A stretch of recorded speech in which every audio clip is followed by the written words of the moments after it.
You have about 2 laps of fuel left.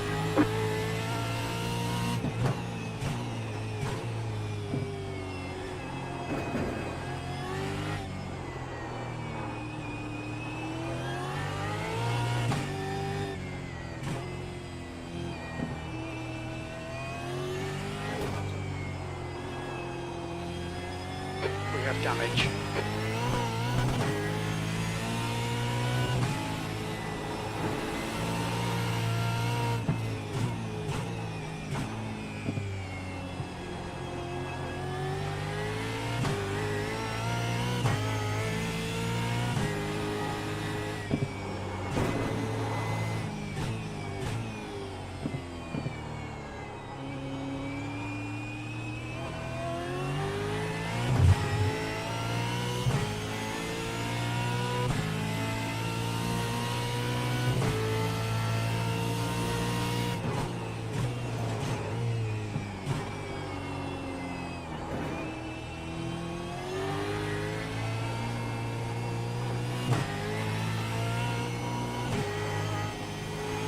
You have about 1 lap of fuel left.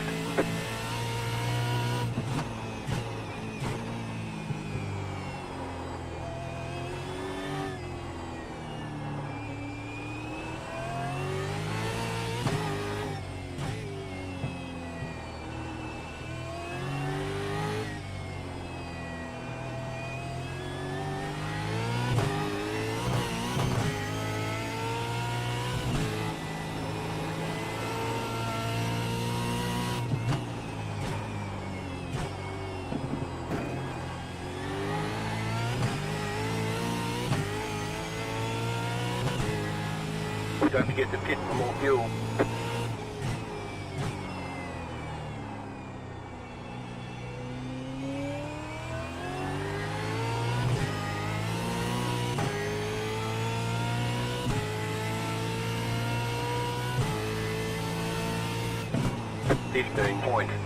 Take position. It's your quickest lap in this session. You're now 0.6 off the pace. Sectors 1 and 2 are 0.28 off the pace. Sector 3 times quick. Left front 97%. Rear left 94.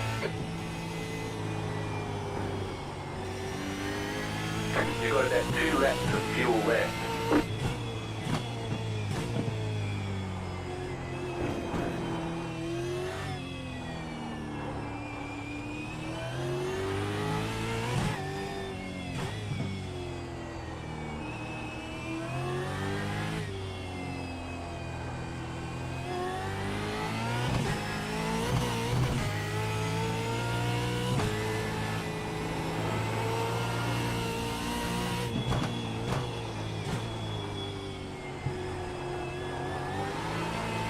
The guy behind has just done a 115.80.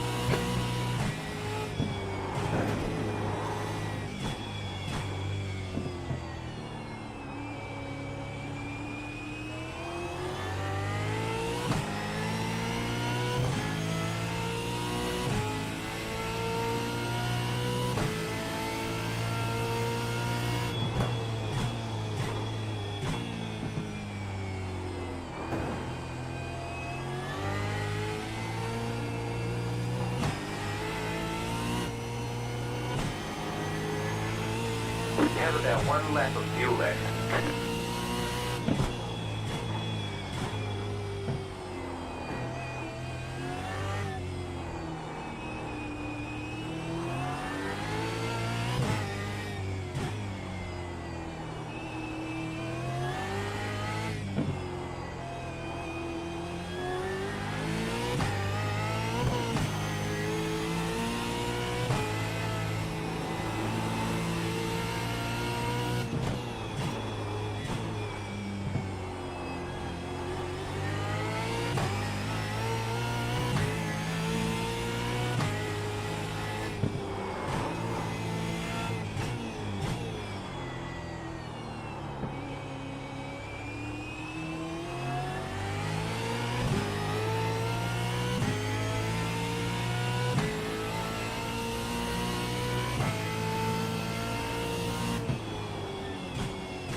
All right, there's checkered flag.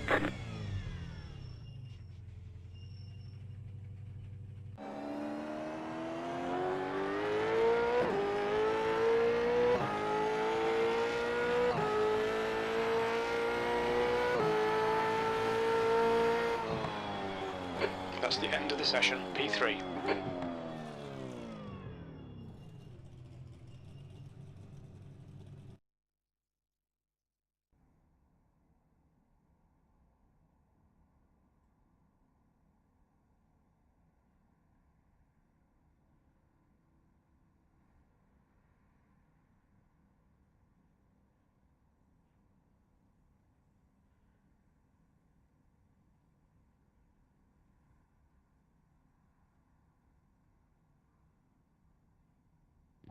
Hey everyone, there isn't going to be any live race control. I think Jimmy has had a family thing to go to.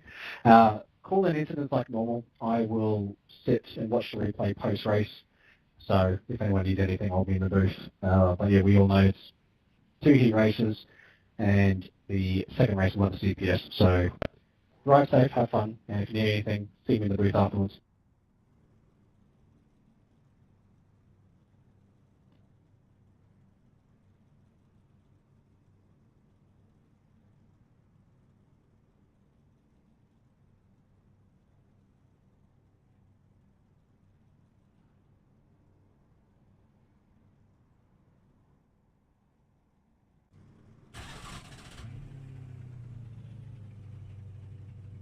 The estimated strength of field is 2,476. It's competitive out there. Head down, stay sharp. The race starts in 5 cars 30 left to grid. seconds.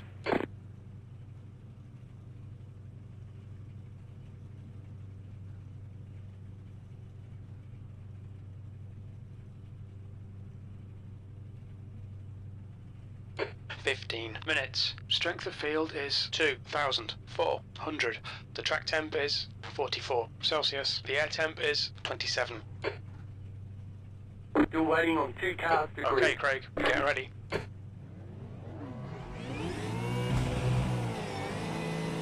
Standing start now. Green, green, green. 20 more laps.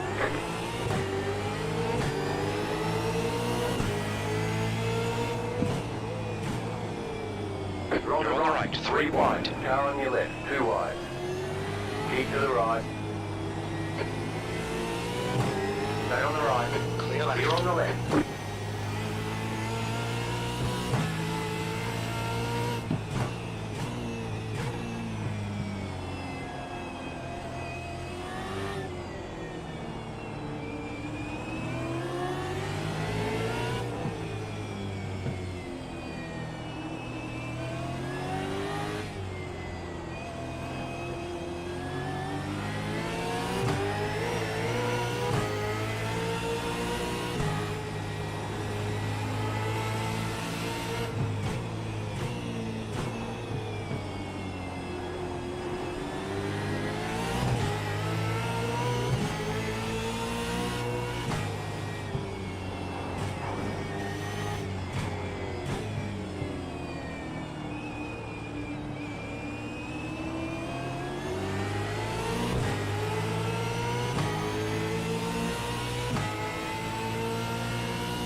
.817. P3.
.644.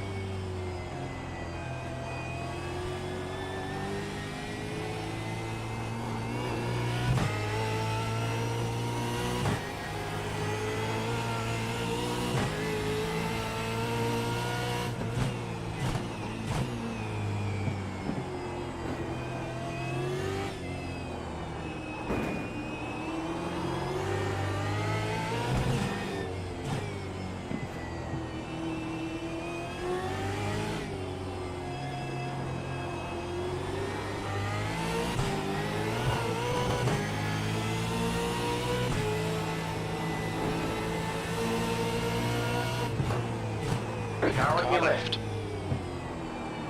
Still there, hold your line. Still there, hold your line. Left. Clear.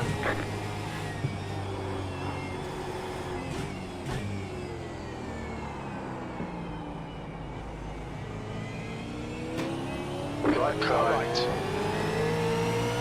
Keep to the left. Still there. 16.642. Keep to the left.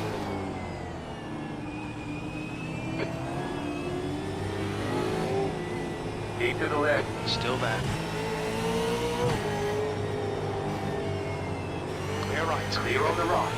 Right Right. side. Still there. On your Keep right. to the left. Right side's clear. Clear.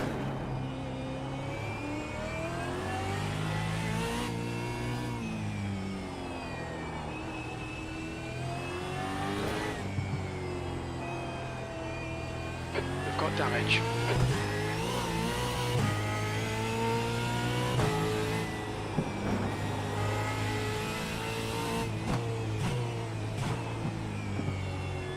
P5. Alright Craig, the next car is Douglas.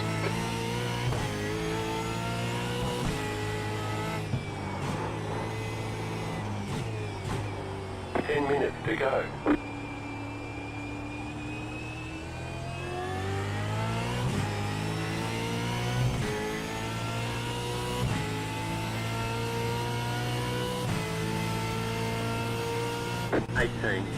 Gap to Douglas. 18.163. Ahead is increasing. It's now 1.7 seconds.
Fifteen point nine nine five.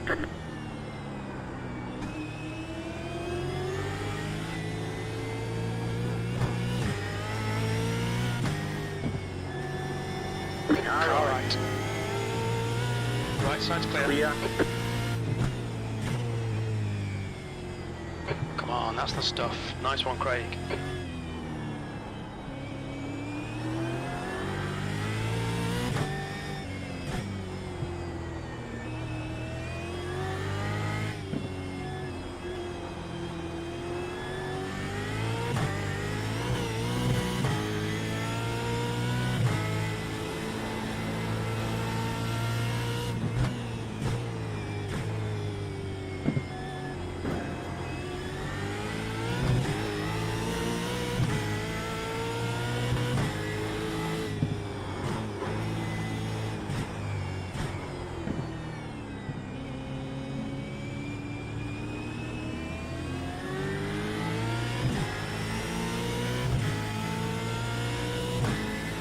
The leader just did a 15.339. Awesome stuff, mate. 16.677. Keep You're it in coming. fourth P4. position.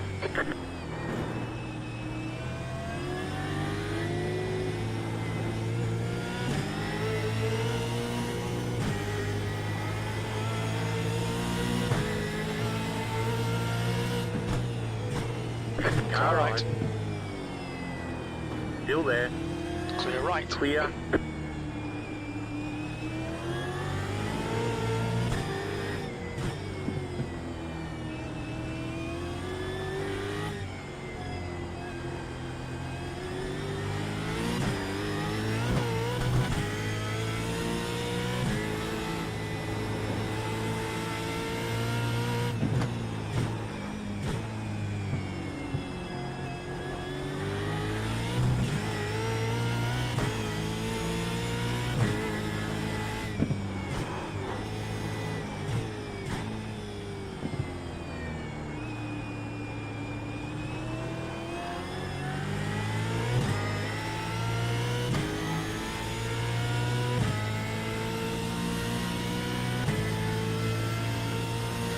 16.264.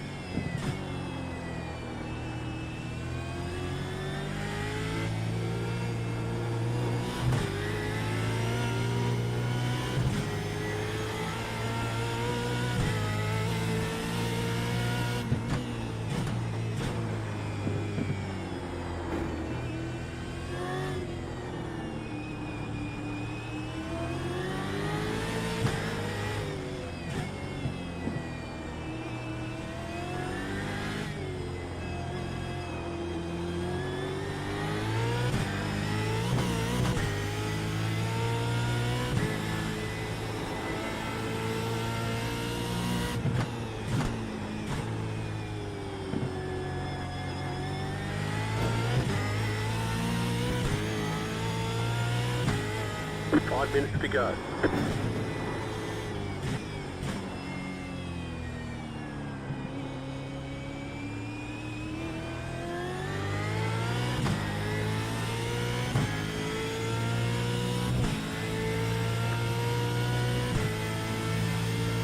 $15.759.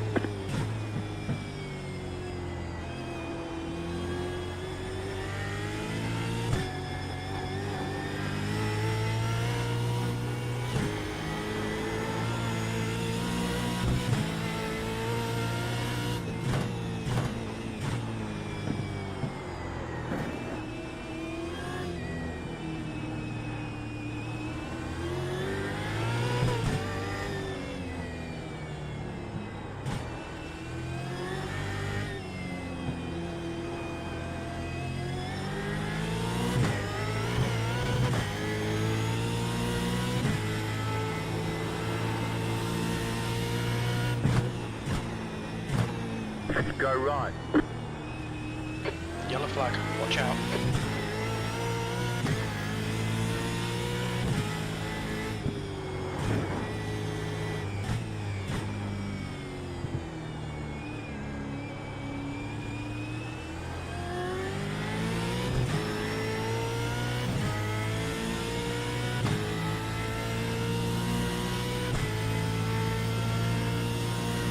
$16.344.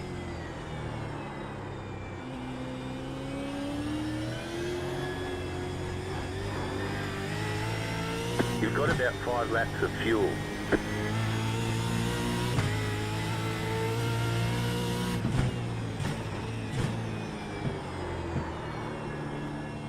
Car Right side. Still there. Clear right. Clear on the That's right. disappointing, but shit happens. Keep pushing. Come on, Craig.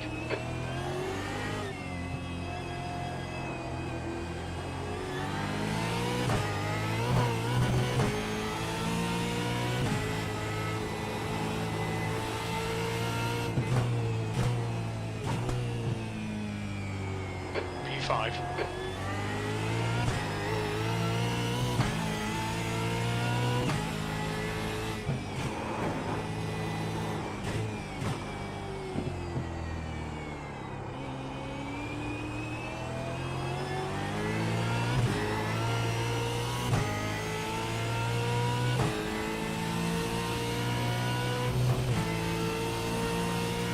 $17.566. Just 2 minutes left. 2 minutes to go.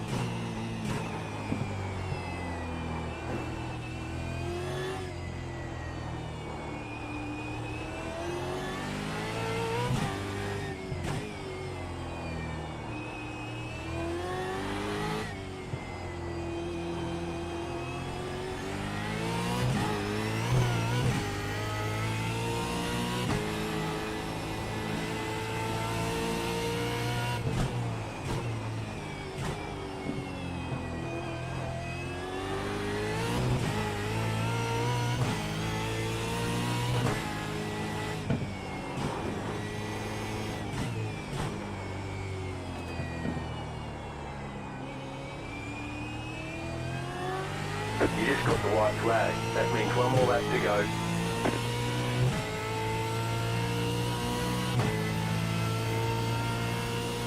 One more to go. 16.348.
Bits as one.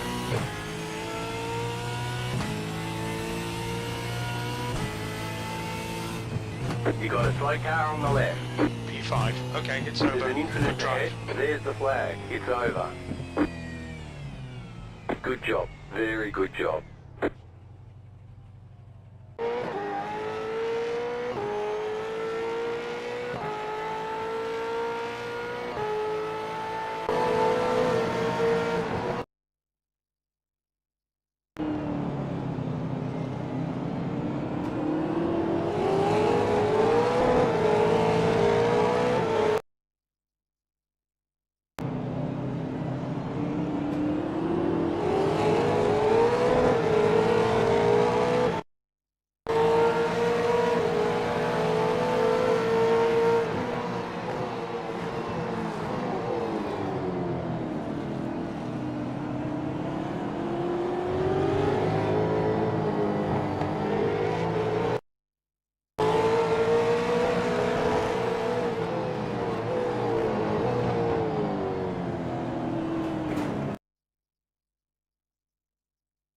That's the end of the session.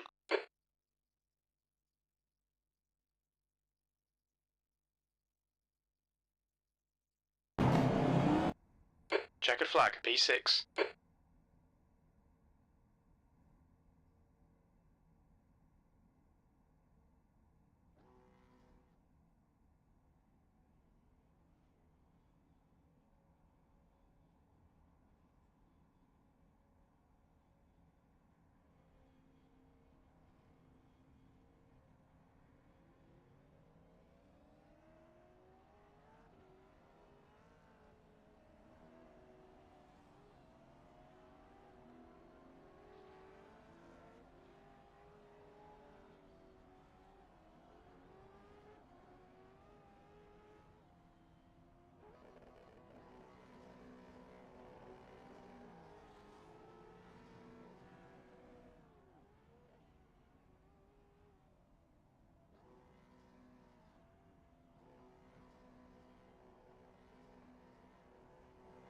The track temperature is increasing. It's now 52 Celsius.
That's the end of the session. P6.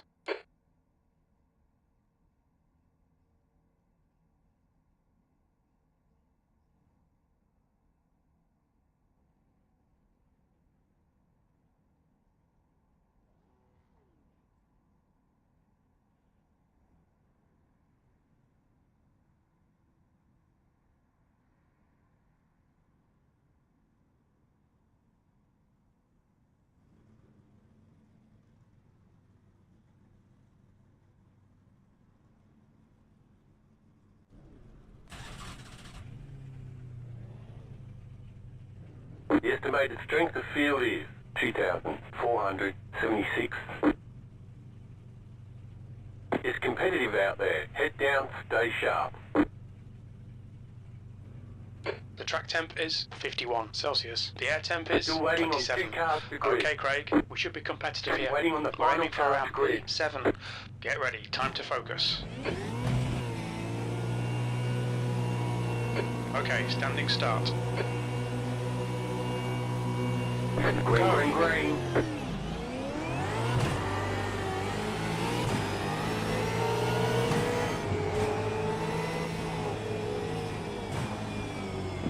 Left On your side. left. You're on the right. 3 wide, you're on the right. Car on your left. 2 wide. Keep to the right.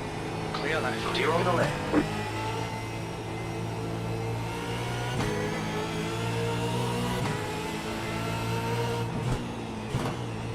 Car on Car your left.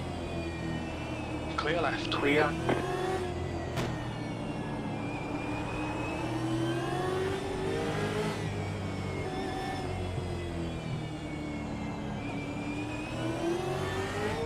Right Car side. right, right side's clear. Clear.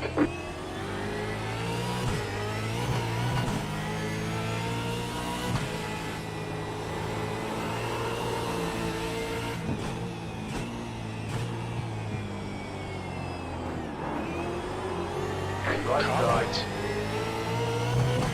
Stay on the left. On your right. Right Stay side's on the clear. left. Clear on the right. Right Car side. right. On your right, clear right. Clear on the right.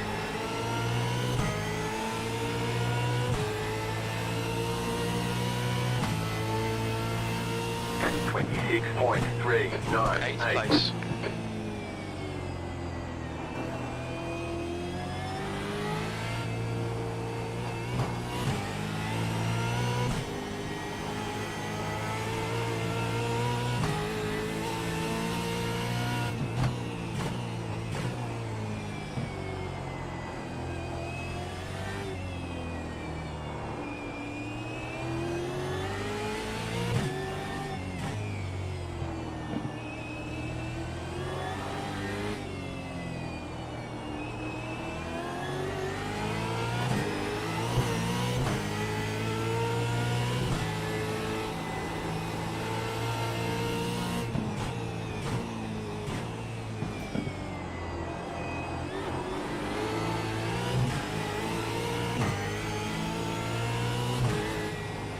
Filling up now should get us to the end.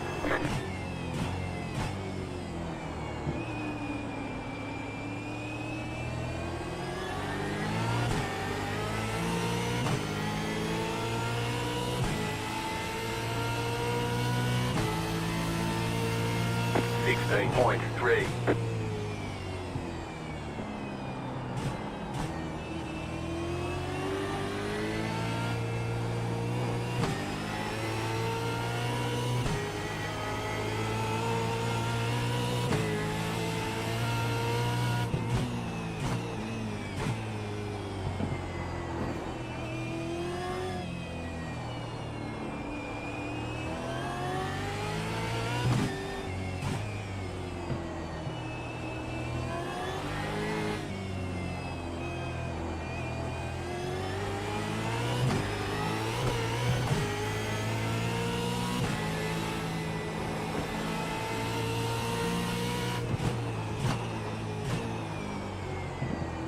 Go left. There's an incident ahead. Right car right. Go right. Clear right. Clear. Car Right right. side. Still there. Race control car, A18, lap 2. Still there. Hold your line. He's still there. Still there.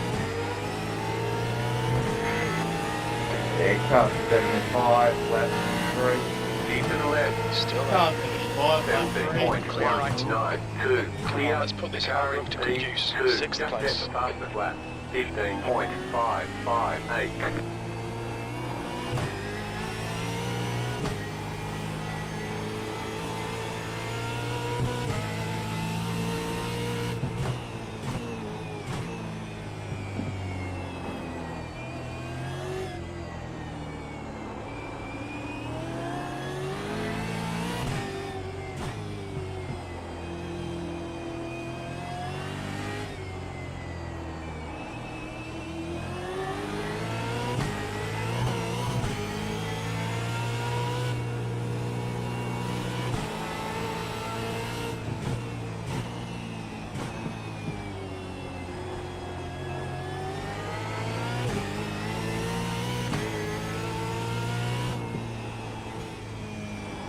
20 minutes to go.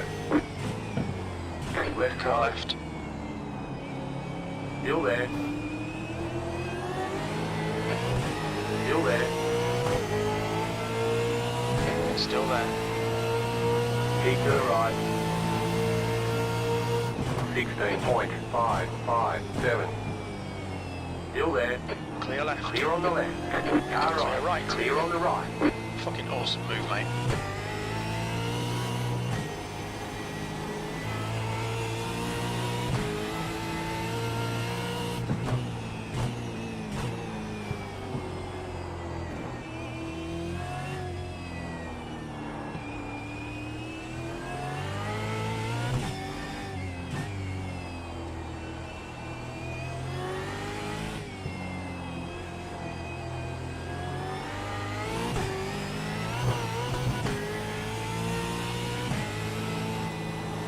Good move there, mate. That was real smart, Travis.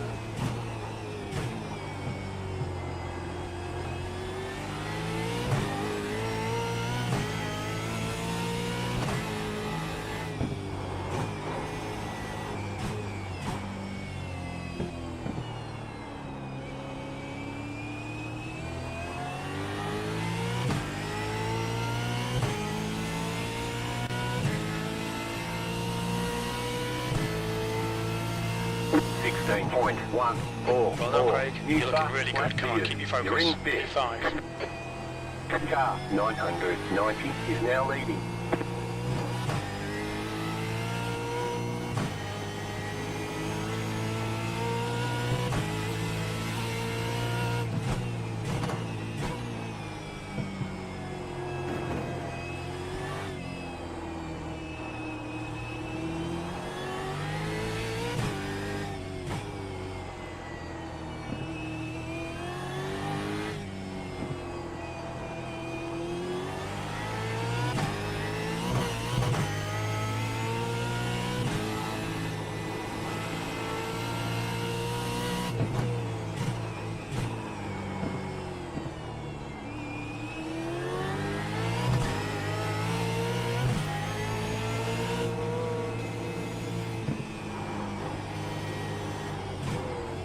Right Car side. right.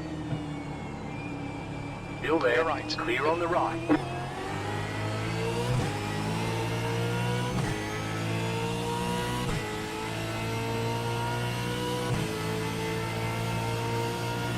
.658. The leader just did a 15.791.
.252.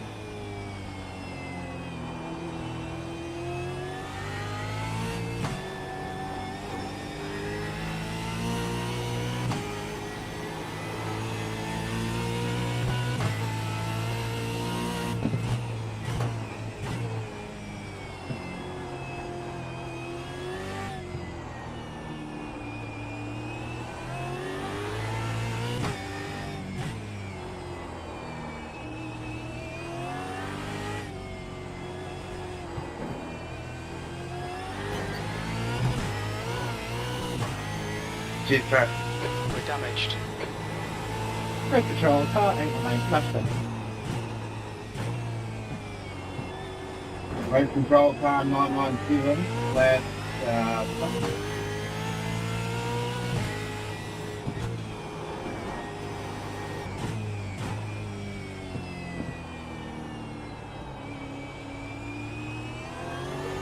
and left race.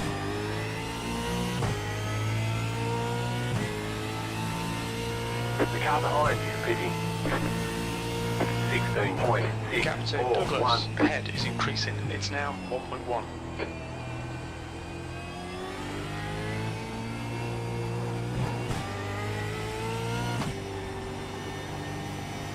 The next car is 10 and their rating is 1.9.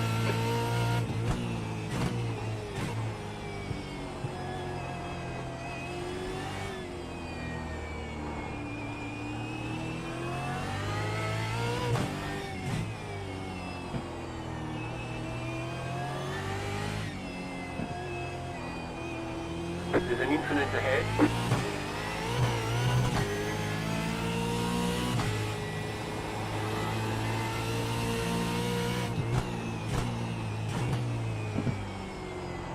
Right On your right. Clear right. Clear on the right. Brilliant. Nice one. Come on, Craig.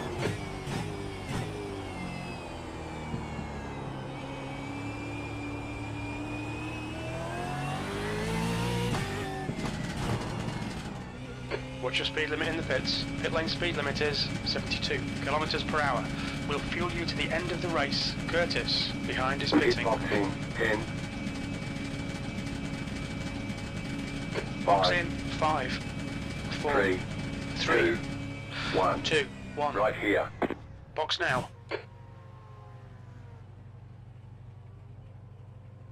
Front left, 89%. Left rear, 77. Okay, punch it.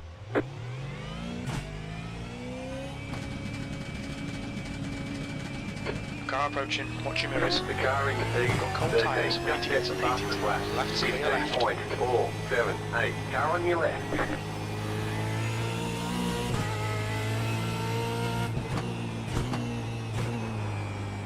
P10.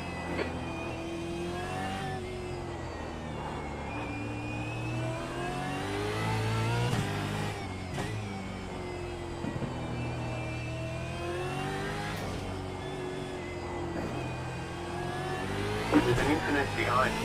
We have damage. Barber is pitting from position 3. Looks like he'll come out just in front of you.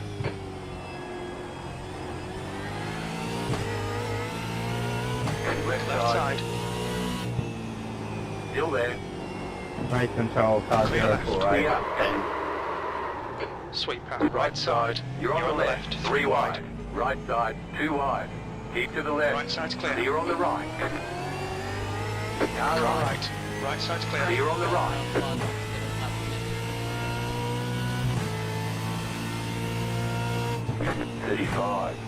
.089.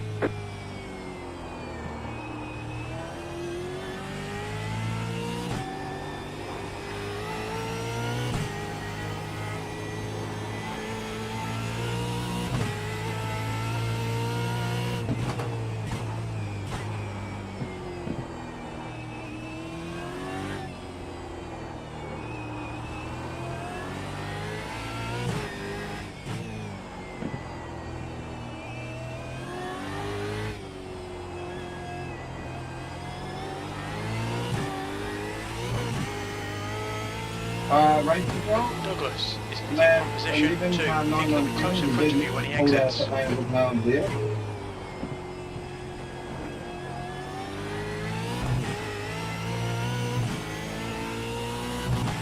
Marsh is pitting from P3. We think he'll come out just behind you.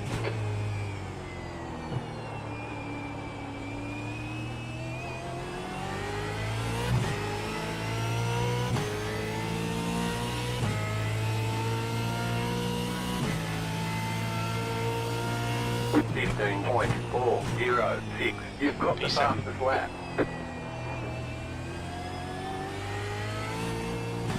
The car in P12 just set the fastest lap. 15.184. 10 minutes to go. It's going well. Keep at it.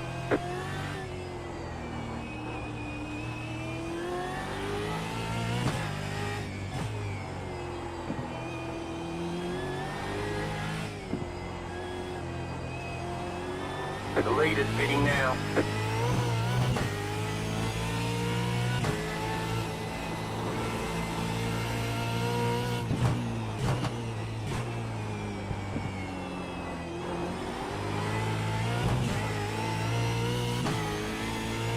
The leader just did a 25.661.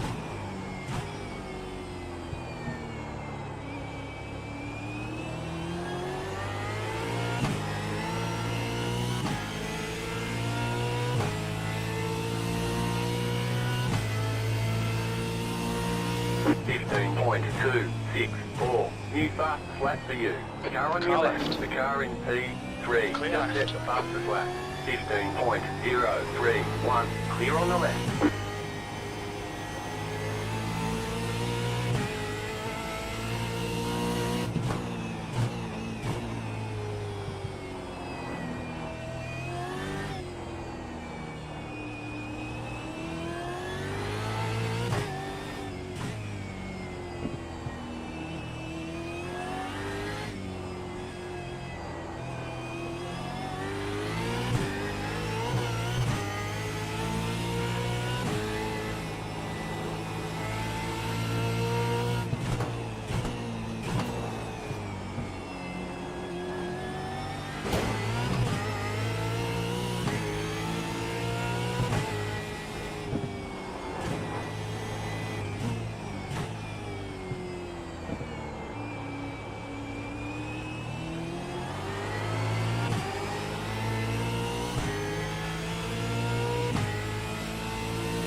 Sixth place. 15.716.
.85.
.14.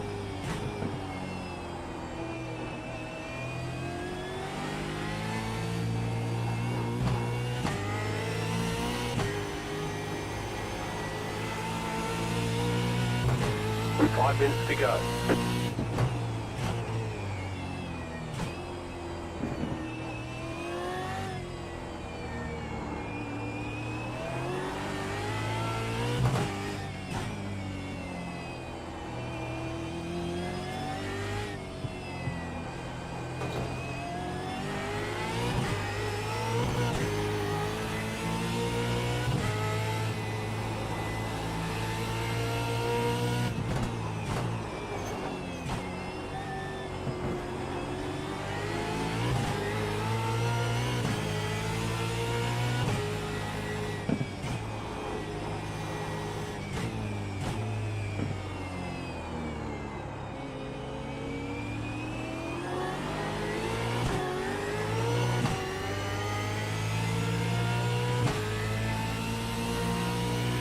You've got about 5 laps of fuel. 15.795.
P6. 3.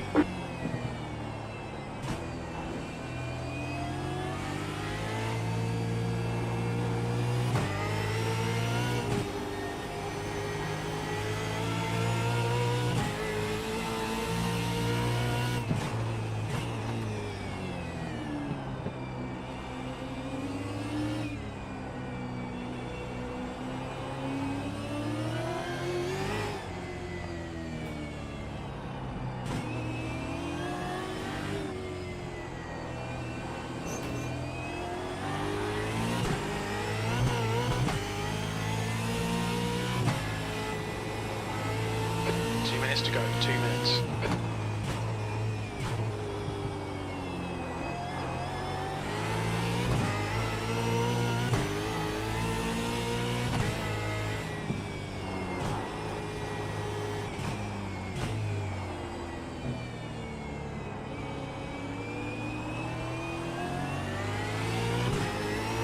The leader just did a 16.082. 16.481. You're on the Three right, wide, you're on the right. Left side, 2 wide.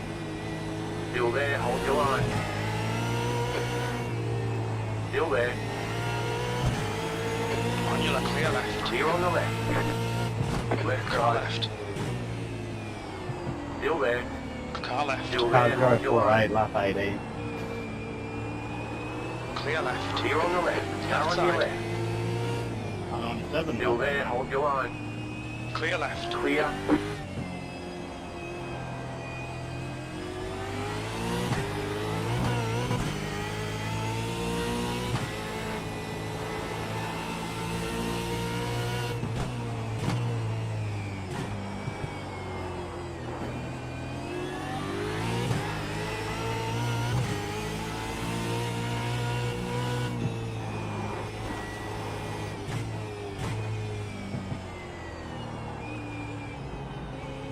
Car on Clear your left. left. Clear on the left. White flag this time.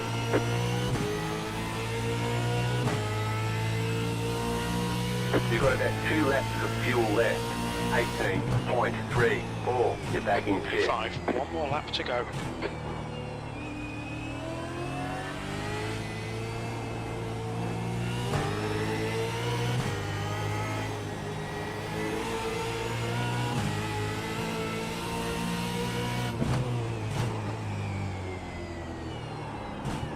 car left, clear left. Clear on the left. Right Car side, right. clear on the right. Car on your Left left. side, clear left Stay on the side. right.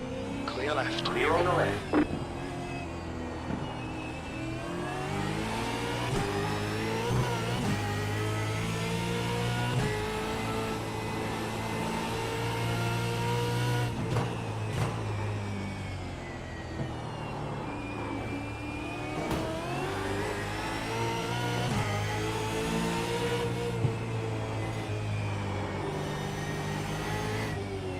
Car on your Left left. side, clear car left. Stay on the right.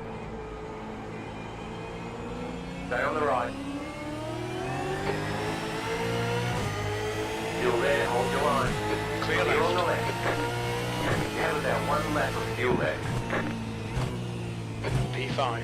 Well done, mate. Good finish. There's the flag. It's over. Nice run. Solid work.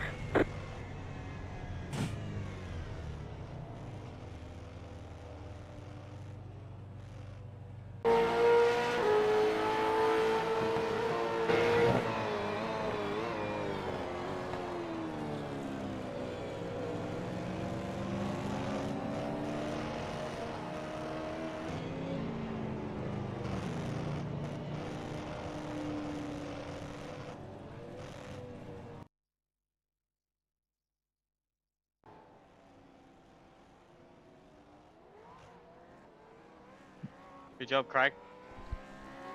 Thank you, you two. Thank you. Oh, jeez, it's warm out there, isn't it? Bloody good racing actually tonight. Yeah, it was, especially around this track. I know, should be more often, every week. Ross is here.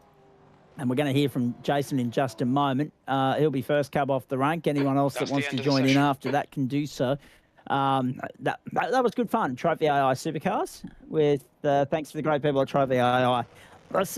What were we? The 9th race of the season and another 8 still to come, which I remind you break down this way.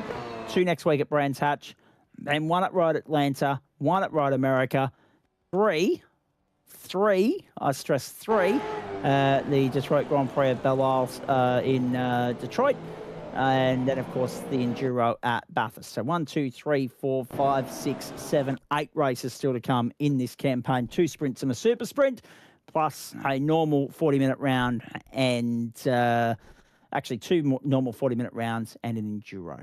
Excellent stuff.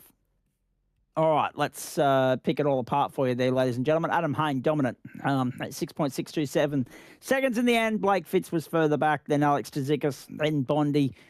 Top 5 for Bondi. Whether he'll be happy with that or not sure. Looked as though the tyres were giving him plenty. Andy Barber, then Luke Page, Terry Marsh, Ryan Barber, Noah Kitcher, the only retirement in all of that. Ryan licking his wounds. Development split. Victory in that went the way of Ross Amor. 3.967 seconds, the margin there in the end. Isaac Curtis, Dave Oliver, good run from D. Oliver from, I don't know why he missed the start in race 1, but it was a nice recovery from there. Unlucky for you, Andy Barber, but I'll tell you what, that was a phenomenal contest watching you out there with Fitz and Douglas. And also in the end, Tzikis and Bond as well, mate. You'll be better for the experience. We'll see you at Brands Hatch. In behind Dave Oliver was Jeff Adams, Greg Heaney, Daniel Snedden, then Mitch Wood, Jake Cowman, then Richard King, Dale Sharp, and Travis Azzopardi. Now, Kingy, it'll be at the discretion of one A. Lavis as to whether or not he's classified, because I don't think he was in the server at the end there. He may well have been so. If he was in the server as the checkered flag, we'll get classified because he was just at 75% race distance. 5, 10, 15 is your 75. 20 is your 100%. Over 25 minutes, the journey there. Jason Douglas, good evening to you. G'day, guys. How are you? Very well, mate. Talk us through that, because it looked like a heck of a lot of fun for a new bit of real estate that you've all spent the week learning. Yeah, it was good fun out there.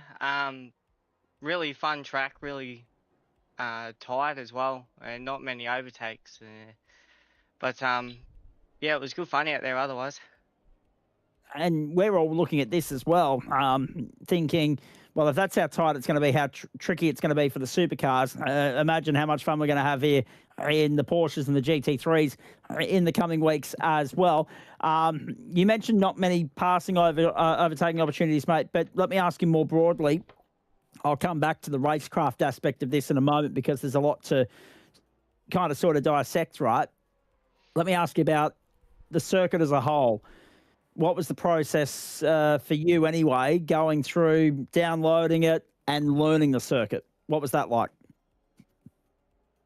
Well, I downloaded it when it first came out, and I practiced in an IndyCar to get my eye into it because I never knew I was going to race a supercar here. And from there, I basically memorizing the track from what I did in practice in an IndyCar to put it into a supercar, even though they're totally different cars, but very, very tricky in these cars because, yeah, it's a lot more heavier, a lot more tailier, and all that stuff. Exactly right, mate. And we saw that just how hard you had to work for some of those overtaking opportunities there during the course of that race. You had to get the elbows out, and you weren't afraid to do so, I must say. Yeah, around this track, you really got to be elbows out to put an overtake on, because if you don't put it on, you're not going to get past and you'll be stuck behind. And then, of course, you cook your front tyres and your race is ended. Speaking of tyre wear, it looked as though the track was hot, so it looked as though the tyres were baking and begging for mercy there. Yeah, they were a bit.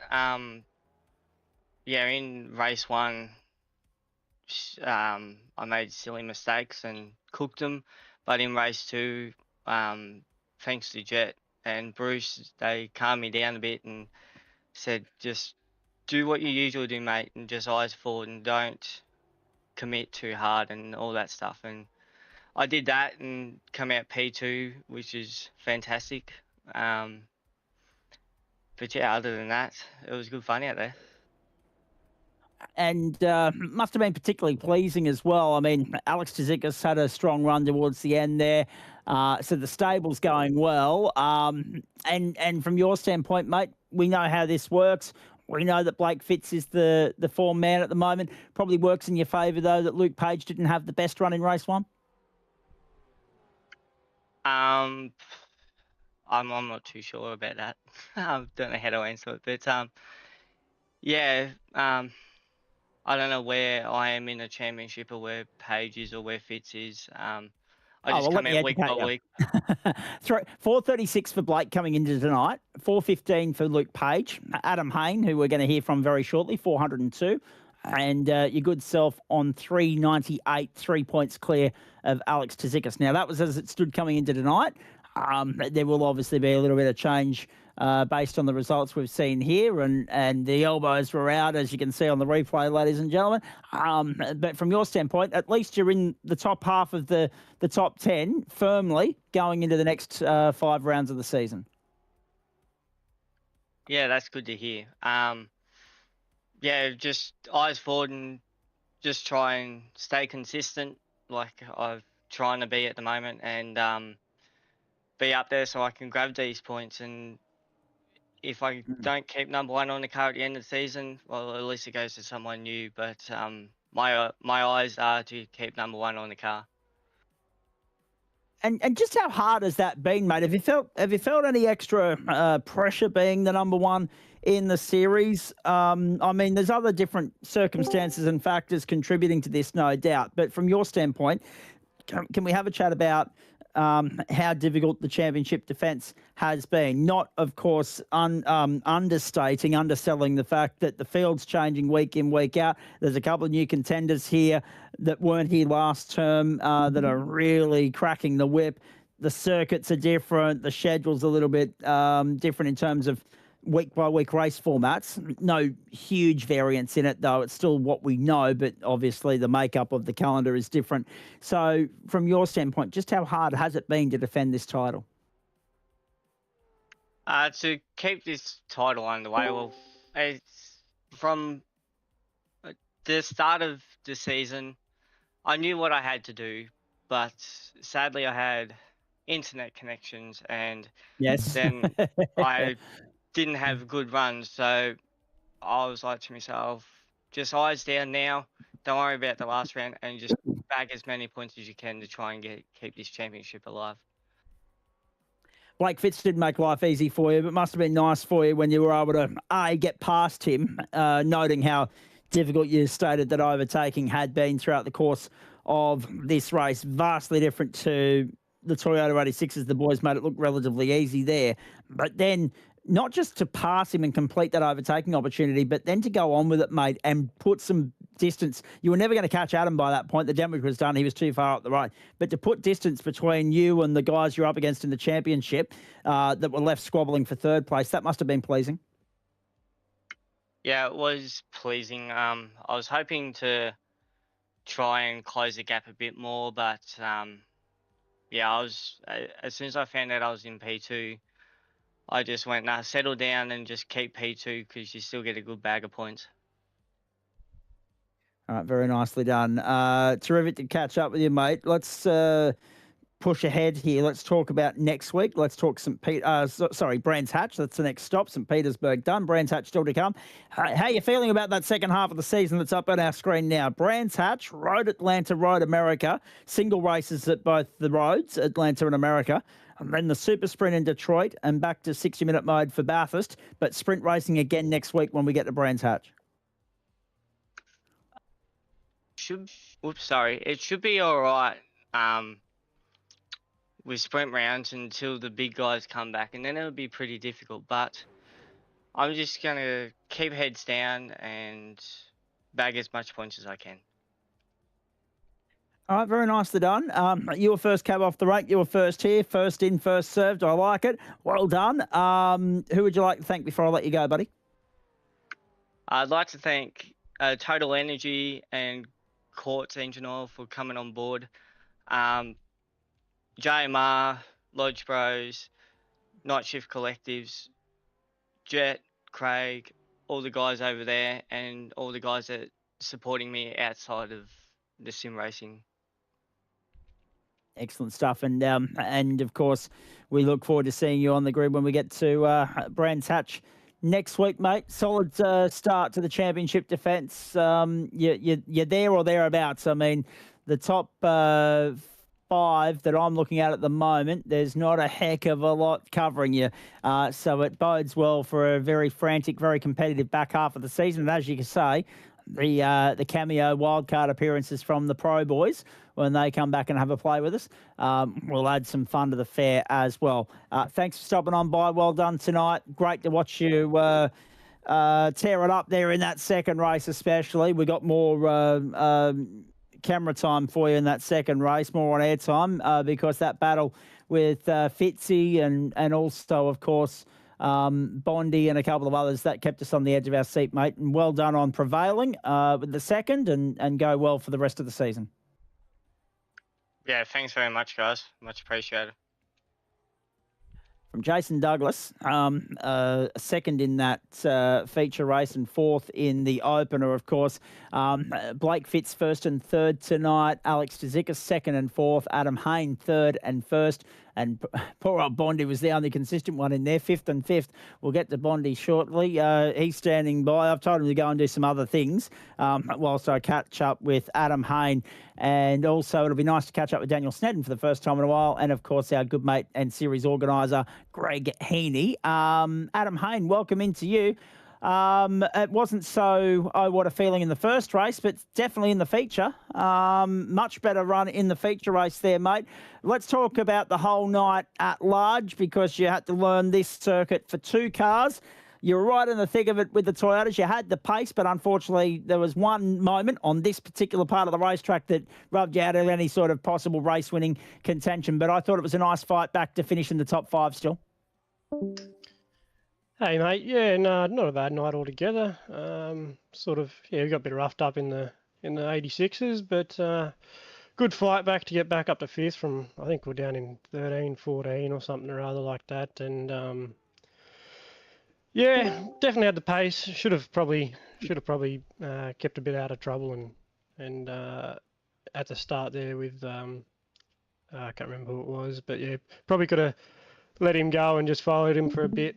But yeah, good fun racing in those 86s, that's for sure. Indeed. Talk to me about how you're finding the 86s, because really we're looking at that. I'm looking at the points table at the moment. You're only 49 points off the lead. You've got a race win to your name back in Chicago. Every other finish we've seen from you has been in the top 5. Is there anything you can do or bring to the table in the second half of the season to reel in Snelly and the 1-9 boys? To be honest with you, mate, probably not. I've got going to miss next week for sure. Yeah, been finishing in the top 5, but been having troubles in every race. So just haven't been able to put it together so far. So probably a bit out of reach for me, but yeah, we'll see how we go.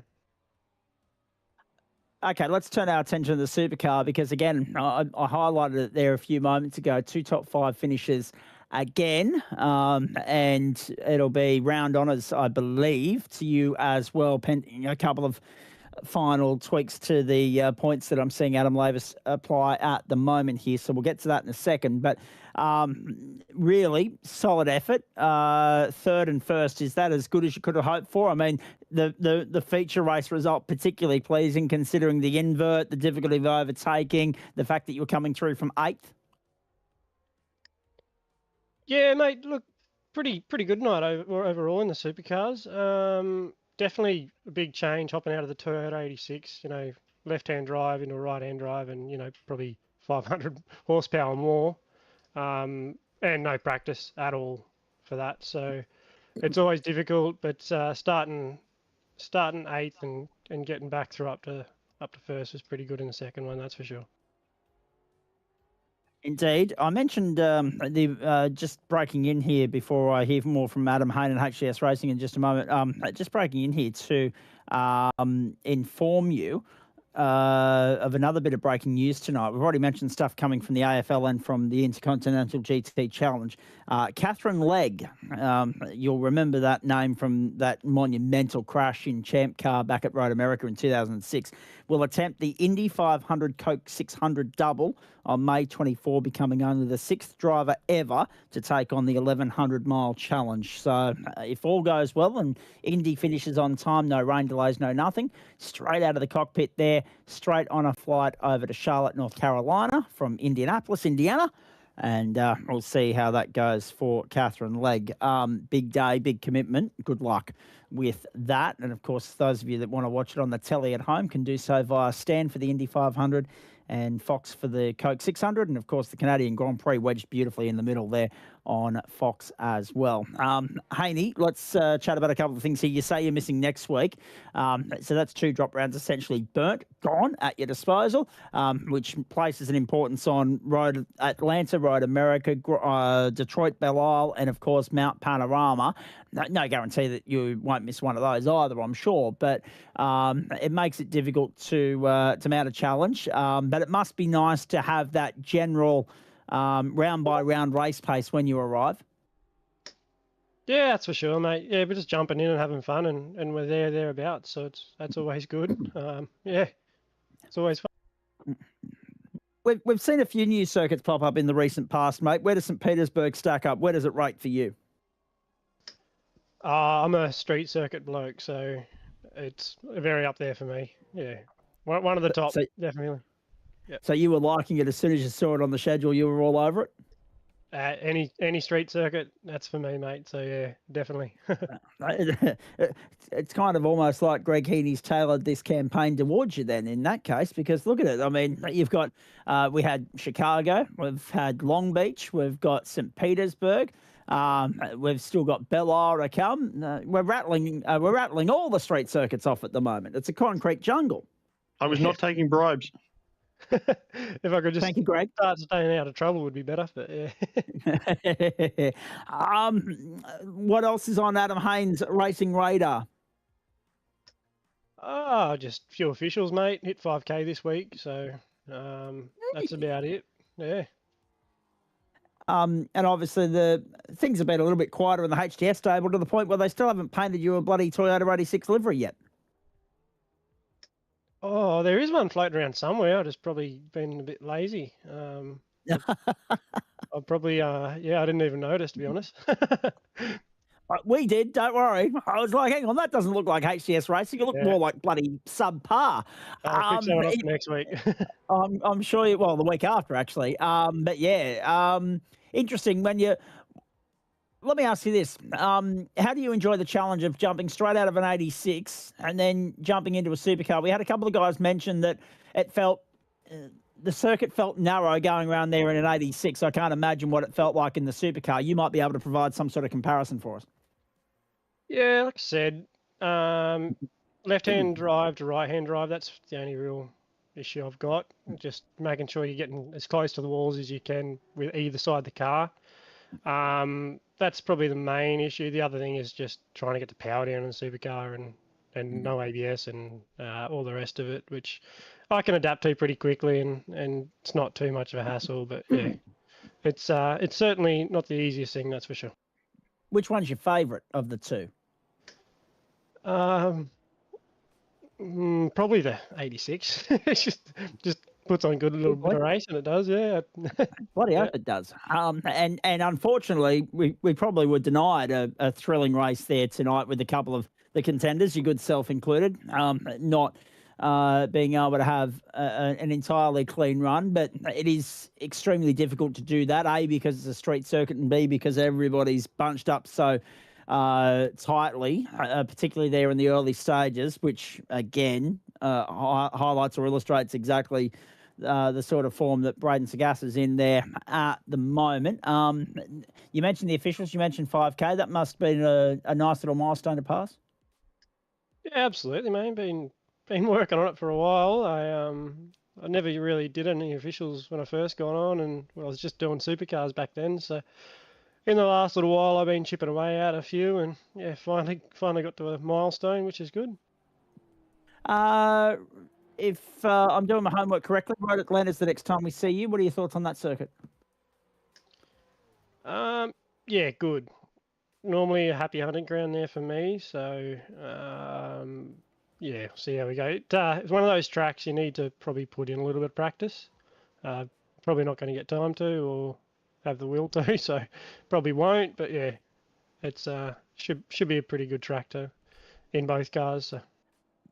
Yeah, no, very nicely done. There was one other question I was going to ask you. Oh, that's what it was. I'm trying to think on the go here, and I don't make notes intentionally if I don't have to with regards to what I'm going to ask you, blokes. It usually just comes to me as we go. So let me ask you this. Tyre wear, how much of an issue was it for you in the supercar? Because the track temperatures were through the roof.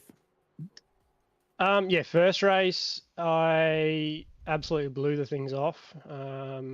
After getting held up by Bondi there for a while, I should have made quicker work of him and got past a bit easier. I love it. After that, I blew the tyres off, catching up to whoever that was. So they were pretty well munted by the end of the first race. They fell off with about 2 to go. Second race, mate, it was pretty fine, to be honest. Yeah, they were still cranking out pretty good laps towards the end. If you needed them to, definitely getting marshmallow though. So. Should have made lighter work of Bondi. You and a few others will probably be saying that, quite frankly. Although there's not much of him. He's there's not much to him. Skin stretched over bone, probably about 40 kilos wringing wet. He'll be able to verify that for us a little bit later on. But in saying that, though, I guess we probably, in fairness, should tip the hat to the likes of Bondi, who can make life difficult for you in terms of trying to work your way through. That defence work's a bit of an art form, and he's one of the good exponents of making these cars as wide as humanly possible. Yeah, absolutely, mate. That's for sure, and that's what makes it fun too. You like have those battles up and down the field, which is always fun. So. All right, mate. Before we go any further, I'm just looking at the clock here. I'm conscious that these guys have an early start tomorrow. Some have school, some have work. Who would you like to thank before I let you go? Yeah, mate. We'd just like to thank Specialist Sales, Harvey Norman, Albury Mazda, Tenterfield Blinds and Awnings, simrigs.com, Piston Broke Paints, and One Sim, and just all the boys at HTS. and all the rest. Thank you. Adam Hayne, well done, mate. Great to see you back out there. Great to see you in Victory Lane in the feature race tonight. Look forward to seeing you in a couple of weeks. Yeah, thank you, Zach. Cheers, mate. All right, there he is. Great to see HDS Racing represented on a Wednesday night, and good to see Adam Hayne bringing some solid pace and strong form to the table. Let's press on here. Bondi's going to wait a little while. Greg Heaney, I'm interested to get his take on his night more so than the rest of the Whiskey Business stable, although there's probably more to the rest of the stable than Greg's slip and slide. But nice to have Daniel Snedden in here for the first time in a while as well. But I've got to go to Blake Fitz in the meanwhile, because you've done it again, mate. Capitalised on the opportunity presented to you. A very strong showing tonight. Unfortunately not able to keep Jace Douglas at bay in that second race, but a formidable race one victory, mate. Nicely done. Fitzy, I'm not sure if it's my end or your end, but the lights are on and no one's home. Here I am. Sorry. Oh, there he is. There he Hello. is. Hello, mate. Good evening. Welcome to the show. Thoughts on all of that? Because that looked like fun. It was good. I don't know. A little bit disappointed to... I don't know, I'm going to go on a ramble here. This is a really good track. I only bought it today, but come well prepared. Like, did a lot of practice this afternoon, but I don't know. At Long Beach, to do the double there, I really wanted to come do it here, but again, this is like the most prep I've probably had for a round, and yeah, the pace of the field tonight, I don't know. I guess it's everyone stepped up a bit, and yeah, that's good to see, but a little bit disappointing not to get both wins, I think. True, but I guess it's not lost on anybody how difficult it was going to be to work your way through in that second race, mate. And on the first lap, you weren't able to gain a spot at all. You were still sitting there in 10th. But to get back to third, I mean, cut your losses, really, in the grand scheme of things. Let's be honest. It could have been better. It could have been worse. But at least it was clean, and at least it was trouble-free. Yeah, it is a good result in the end. I think I just got a bit of a reality check. Like, I come into it, yeah,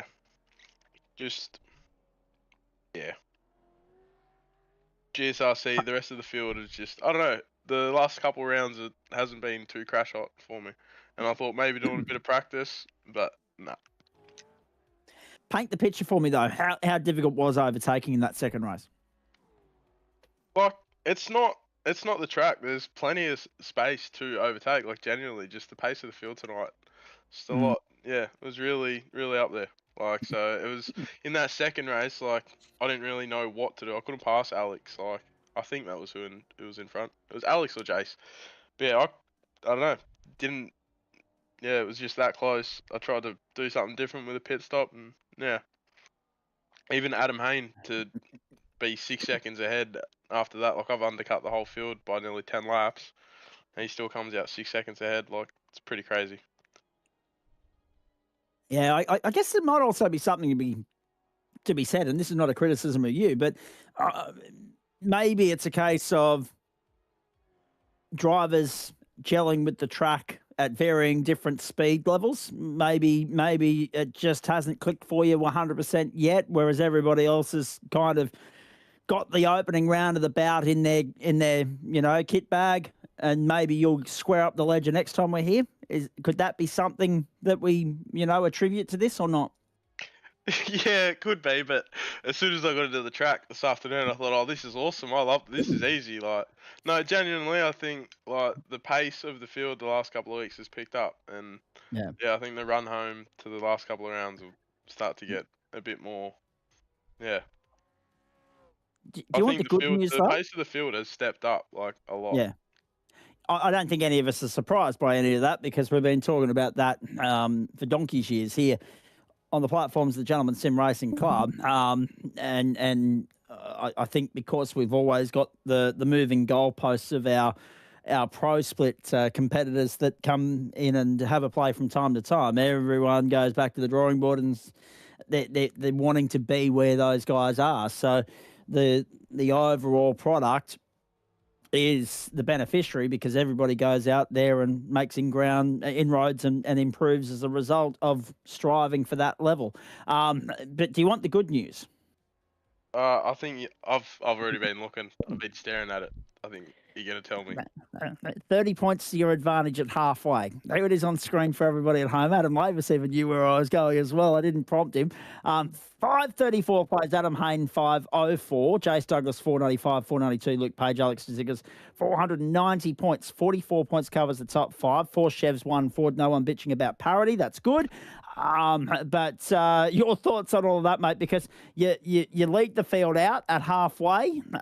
You've already highlighted that it may be a little bit difficult to lead them back to the finish line. Drop rounds haven't even come to the equation yet. So many different variables. And I guess if you look at the schedule and what's ahead, Brands Hatch, Road Atlanta, Road America, a super sprint in Detroit, and then Mount Panorama, are there any potential Achilles heels in any of that for you? It's Bathurst, like as surprising as it.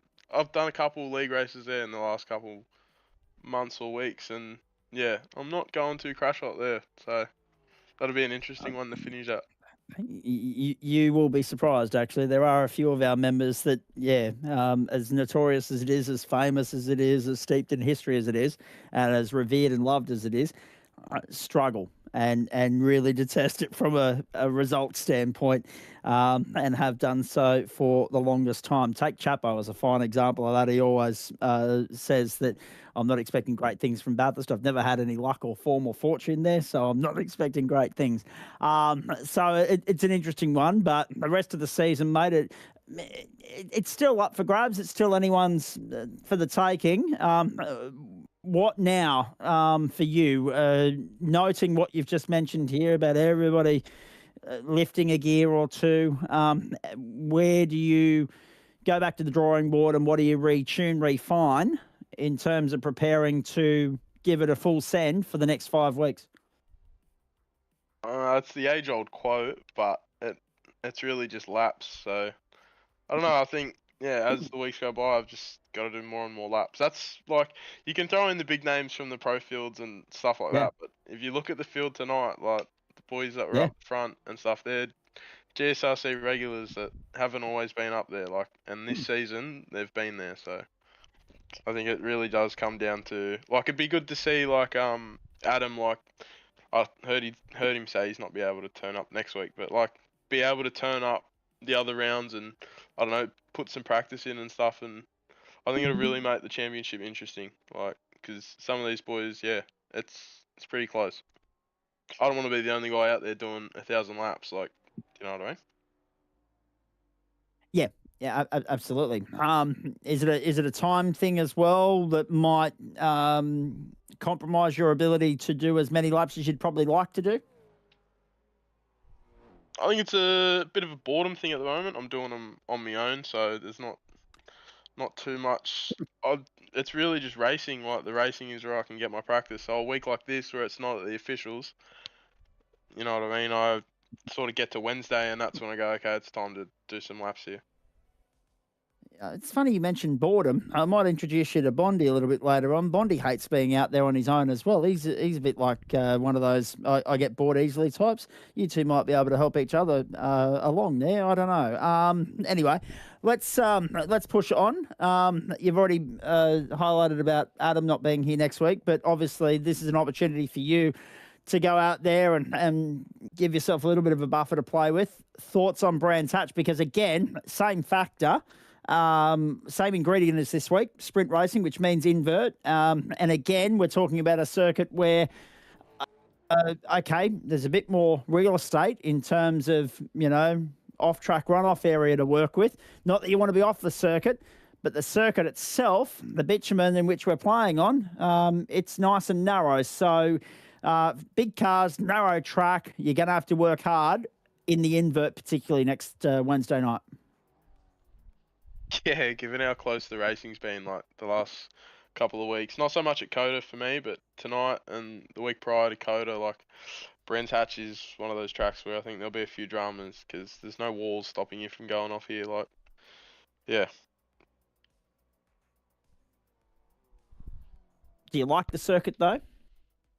I only really raced it in a supercar. It's not too bad, but I don't know. Until I win at a circuit, I don't really fall in love with it. Hmm. The Chuck Fair St. enough. Petersburg up there, we won tonight. That's gonna right. go in And the we can book. and we can chuck Long Beach up there because you won there a couple of weeks ago. So Yeah. you're starting to add to the tally, mate, which is good. A Detroit win would be nice. I really like that track. So if we can get that on the calendar and a win there, I'll be a happy boy. Week 9, you got 3 bites at the cherry. It is our second super sprint of the season. Thank you, mate. Well done tonight. Again, yeah. You might not be 100% happy with that second race result, but third is a lot better than some fared. And at least you've had a clean run, stayed out of trouble, banked the points, and kept the championship lead. So more boxes ticked than not tonight. Who would you like to thank? I don't know. I don't have no one. I don't have anyone to thank. Shout out to Blake Fitz. I don't know, for driving the car. He's running the team as well. Jesus, he does everything. Busy boy. GSRC for putting on the races. All the drivers for turning up, and yeah, just the racing lately has been pretty good and pretty close and intense. So it's just been good to come back and be able to do consistent racing again. So yeah, thanks to all those guys, I guess. And it's great to see you out there, mate. Thank you again for stopping on by for a chat with us. Well done on the win in race 1, the podium in race 2, second for the round, only 3 points in that, 5 points covered the top 3. Really good stuff. Really enjoyed it. I look forward to seeing what you bring to the table when we get to Brands Hatch in the start of the second half of the season, mate. Go well. Thanks for having me, guys. I'll hopefully speak to you again throughout the season.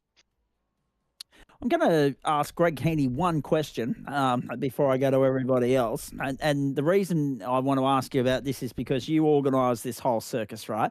So difference in race formats this season in the sense that we've got 2 super sprints, and therefore we've got a total of, I think I tallied it up rightly, 17 races, mate. So it's a bigger schedule in terms of the number of races than what we're used to.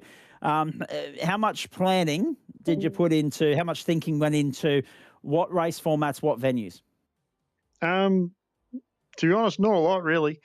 It was no, like the longer races around the street circuits can get a little bit a little bit too hectic. Not so much tedious, but hectic, because you obviously have the faster guys at the front, and obviously I didn't have the best race 1 tonight. So at the flag of race 1 tonight, I was only 25 seconds in front of the leaders.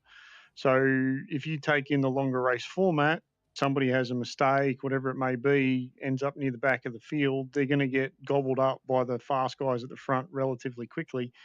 And then you have the issue of the slower cars running around the circuit mixed in with all the fast guys that are trying to run for the front. So it makes it a bit easier if you put the longer races on slightly larger tracks. So hence like Road America, Road Atlanta, which is going single formats.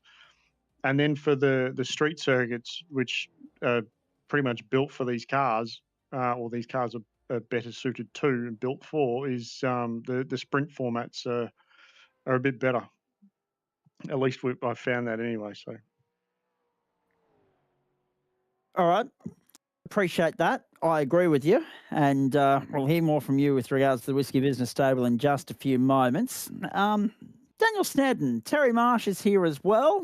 Marshy's back. That's good to see. You were getting spurred on from the comments section as well, Marshy. We'll hear from you in just a few moments' time. In the meantime, Daniel Snedden, welcome back to the post-race show on the platforms of the Gentleman Sim Racing Club. Jesus, it's been a while since we've had a chance to have a chat with you. Interesting 24 hours because we were all getting our political geek on last night. I don't want to talk about that because we'll be here till tomorrow morning. But let's talk about your race out there in the wars on a couple of occasions, but at least you saw the checkered flag, I guess. Have we got something else we could talk about, or it wasn't that great tonight? But yeah, it's a track I enjoy driving, but I don't know, just couldn't hook it up tonight. Enjoyed the racing, but yeah, just couldn't put it all together. A couple of incidences that happened, and yeah, I guess first race I parked it up just because I thought don't really feel like chasing for 5 minutes, to be completely honest with you. But then second race, yeah, just try to do as much as I possibly could to, I don't know, mentally stay in it. And it's hard when things aren't going right to win that mental battle, isn't it? Yeah, like as you can see on the stream here, I was just trying to Tokyo drift it around that double right-hander a little bit. I was getting a bit bored, to be honest with you. But yeah, that's just what happens. I guess incidents happen. You just gotta keep on trucking, and yeah, what can you do really? A not classified and a sixth. And I mean, it's been a hit and miss sort of season for you, hasn't it? I mean, this is only your third appearance, and I'm assuming that there's a reason for the fact that we're seeing you on odd weeks and not on evens, and I'm wondering if that trend's going to continue. But not classified, DNF, DNS at Chicago. So, I mean, you got all three of them there. The only one you didn't get was DSQ. Then ninth and sixth a couple of weeks ago, a non-classified and a sixth tonight. Difficult start. What do you attribute to that? Is it a difficulty with wrong place, wrong time, not gelling with particular circuits, not gelling with the car, or a combination of the above? I feel like just generally, if we could go back to ZB next season, I'd be stoked. The Gen 3 has not really been my bread and butter, but you know, I raced the ZB couple of was it ZB or was it the VF the other week? They're both pretty much the same, and we ended up coming fourth in an enduro, me and another teammate. So I don't know, just haven't really gelled with the car. I get how to drive it. I'm trying to get in as much as I possibly can to drive it, and just had promotion at work recently, so time to drive the car has been poor, and I guess just trying to be there for it and hoping it's going to be there for me, which being iRacing, it hasn't been. No, yeah. Actually, that you make an interesting point. My friend Bondi here said the other night that he'd love to see Super 2 into Supercars on a Wednesday night, so have the development series and then the main series. Maybe if there's enough love for the idea on the platforms of the GSRC, you have the old model as the Super 2 essentially in the first slot, and have the Gen 3 in the second slot. Although I'm in agreement with you, there's a lot more love for the nostalgia of what we used to have compared to what we've currently got. Although that being said, there's a lot of guys that have had no choice but to warm to the new cars and learn them on the go and persevere and do their best, because that's where the world's moving to as far as sim racing officials and other series are concerned. Work, you mentioned, promotion, congratulations on that. Busy boy, lovely part of the world that you live in as well. And I say that from experience of being born and raised up the road in Cessnock. What's the plan of attack for the next 7 days, mate? And do you miss Brands Hatch because of work, or will we see you there? I haven't raced there for a while, and it's just that, like, I feel like I'm going to race it next week. I've been trying to get in at least once or twice a week and do a race. So like if I can get in during the week and push a little bit and, you know, get a couple of hours a day or something like that, that'd be great. Don't know. I'm just not really enjoying running mid-pack. So I've got to try and figure out what's happening in my brain that's not really working. And yeah, I understand that it's probably just on me and concentration, but it'll come together, I think.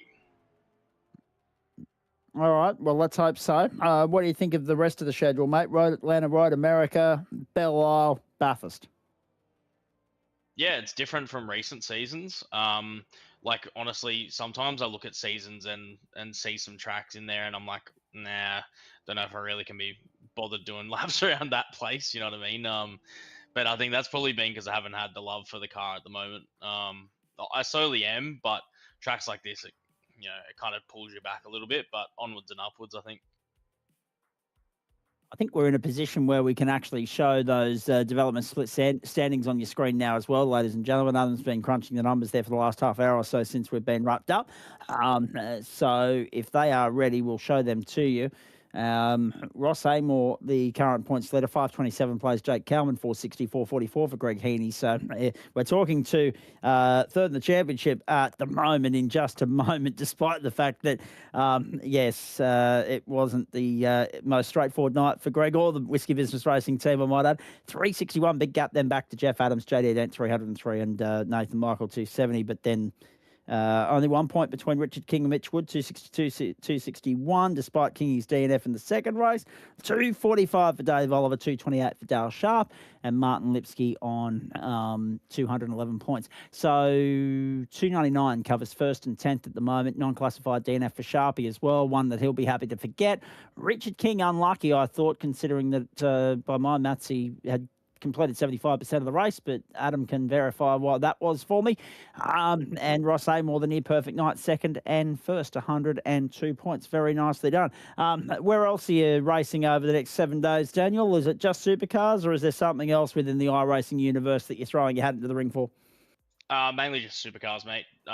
Just trying to put all the effort into that.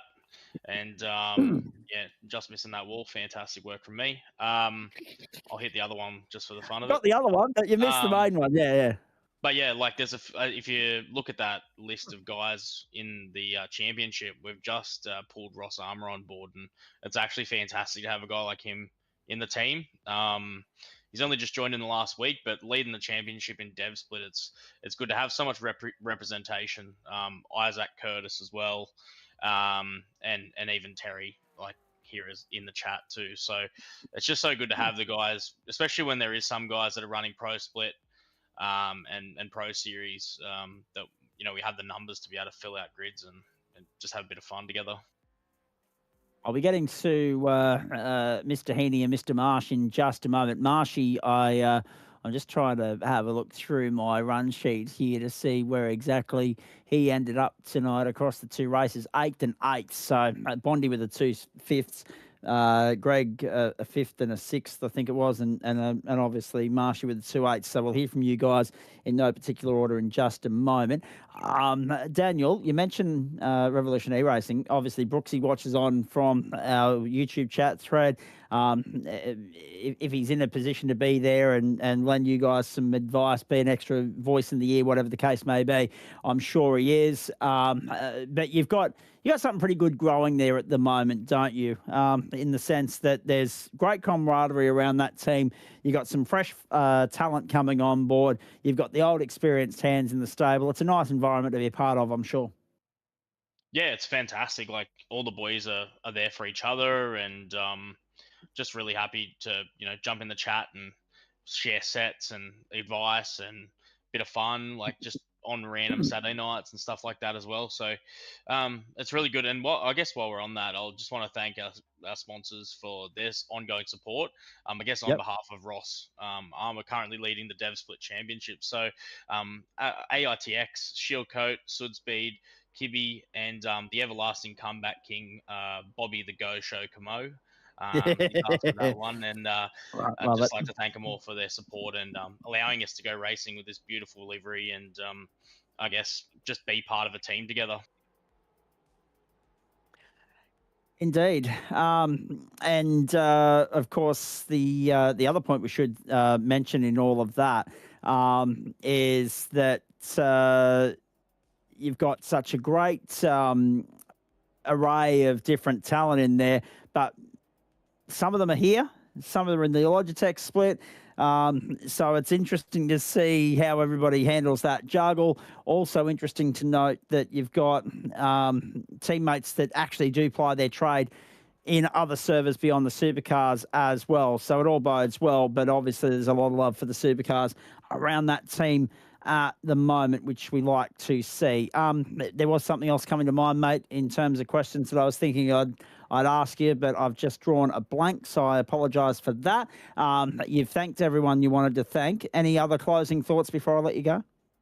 Yeah, you probably need to get to these other guys because there's a succulent Chinese meal waiting for you, mate. So get a move on and get yourself to bed as well.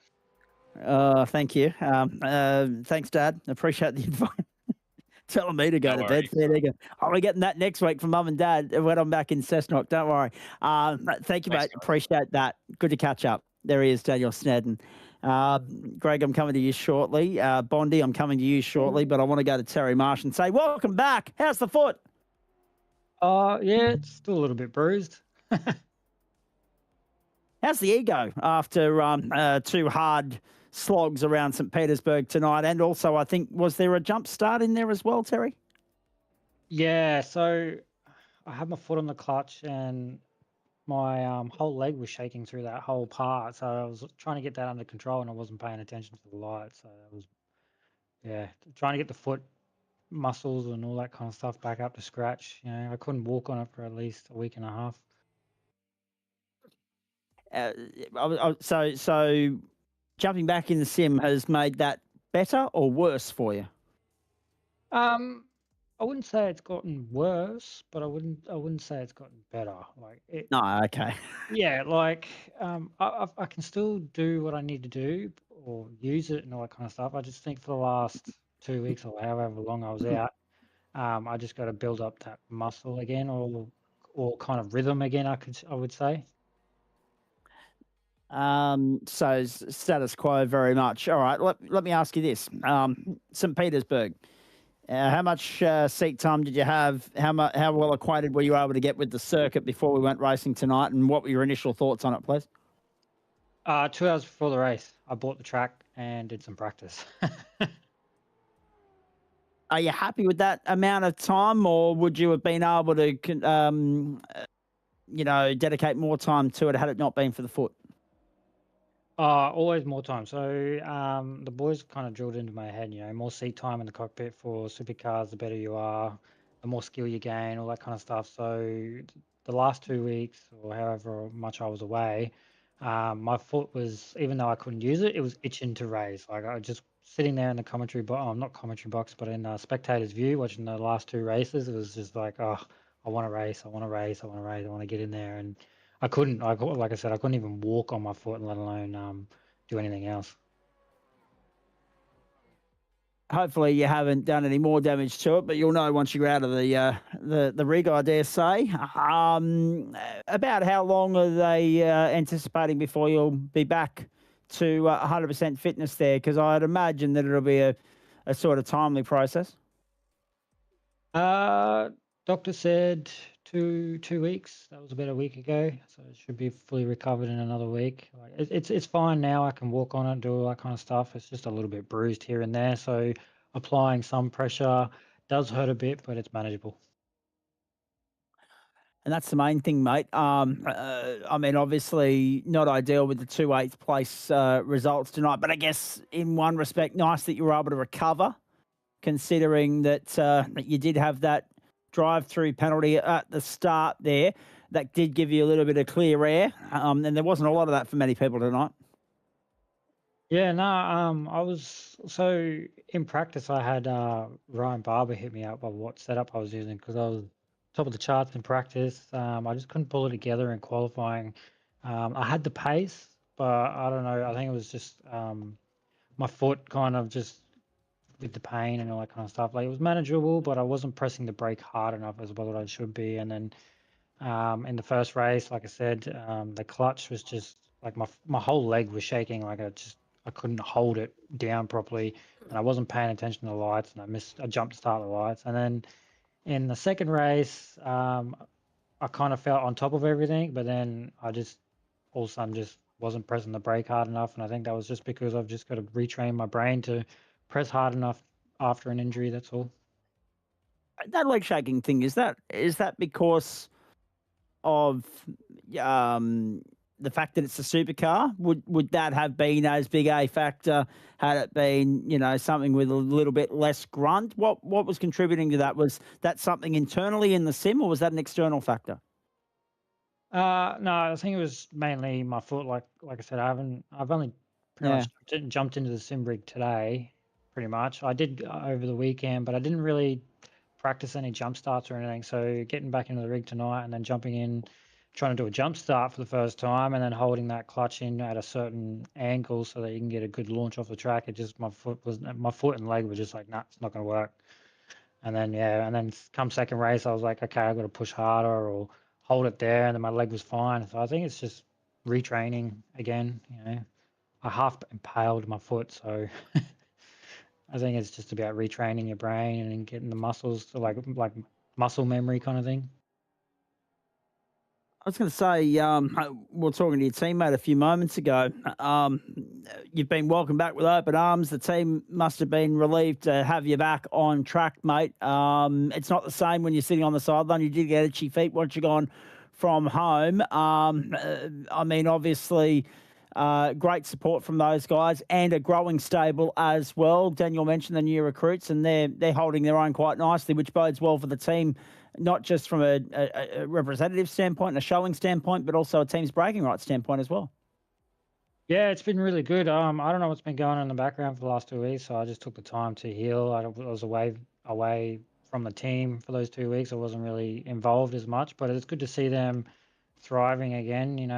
We're getting, can't say too much, more and more sponsors onto the team here and there.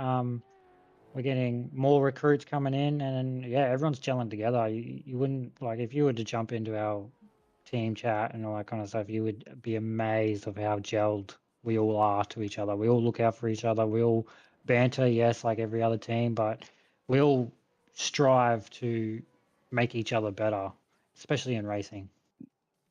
Let me ask you this, because this season's, as good as written off, unfortunately, when we look at the results and the fact that you've missed a couple of rounds, the fact that we've got 5 rounds to go, the fact that circumstances just haven't fallen into your favour and gone the way you would have liked them to, mate. But let me ask you this. How do you look to the next 5 weeks in terms of trying to best finish off the season in the best possible way to try and take some momentum with you into the second half of 2026?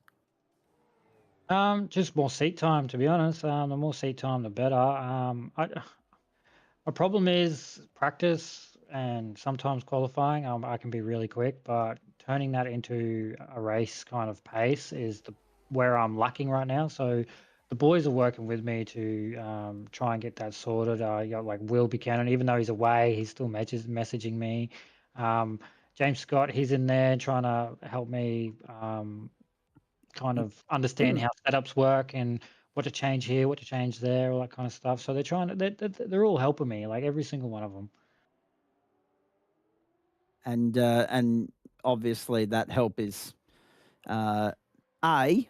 being greatly beneficial, but also being greatly appreciated by you as well. Oh, 100%. Like coming into, like, obviously being the dev champion from the last season, coming into this season, I wasn't worried about trying to win races. I was more about just concentrating to be up there with the boys, like taking the fight to them, just trying to work on things that like obviously my skill has improved, but then with more skill, there's always more to learn. And more to manage.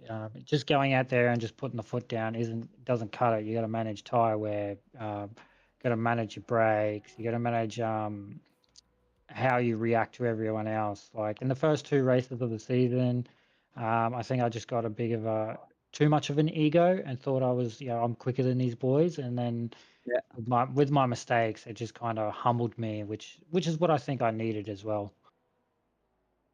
Yeah, reality check doesn't hurt from time to time, mate. I'll pay that. Let's put a full stop on this. Immediate thoughts on Brands Hatch next week, and then follow that for me with anyone you'd like to thank before I let you go. Brands Hatch is pretty good. I've done well there before. I think in GSRC, I think my first ever season with GSRC, I did well there in the dev split. And to thank everyone, obviously thank all the boys at RER, much love to them. And then thank all our sponsors. We couldn't be able to do this without them. We'd like to thank AITX, Shieldcoat, Slady. There's so much more I can't remember at the top of my head right now, but I'm sure Greg will remind me later on. But yeah, thanks, boys, and to you guys as well. We wouldn't be able to do this if it wasn't for all you boys at GSRC and putting on a great show for us. Absolutely right, mate, and it's an absolute pleasure for us to sit here and do it for you as well. And with thanks to the people that support the club, financially speaking, because without that support from our sponsors, scrolling across the top and your bottom of your screen, ladies and gentlemen, there's no way it'd be happening 3 nights a week. There's no doubt about that. Tez, thank you, mate. Appreciate you stopping on by. Well done, and we look forward to catching up soon. Cheers, guys. Cheers. I still wish I could remember what the hell I was going to ask Daniel Snedden as a final question, but anyway, it's gone now. I'll remember it about 2 o'clock in the morning and have to try and write it down for next week.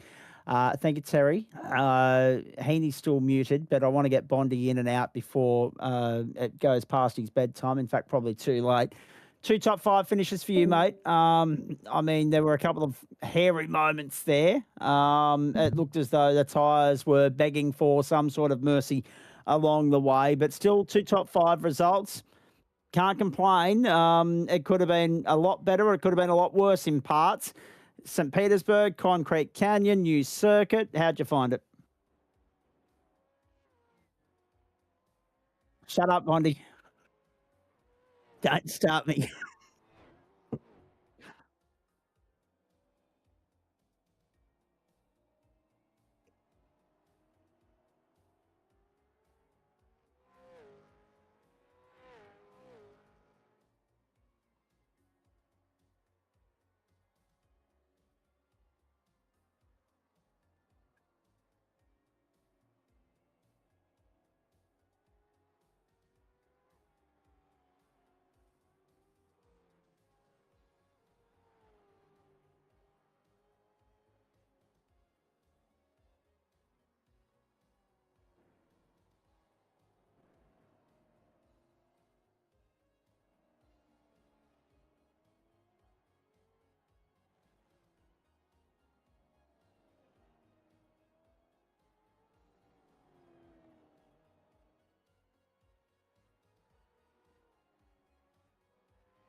Indeed, it did. But in saying all that, mate, you take 2 top 5 finishes out of that, which, I mean, isn't the end of the world. It's not all bad at all.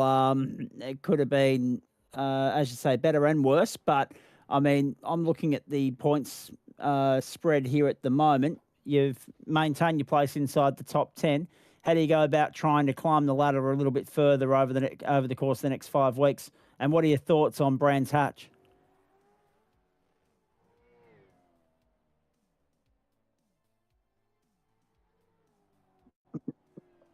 You got nothing to fall back on, is what you're saying.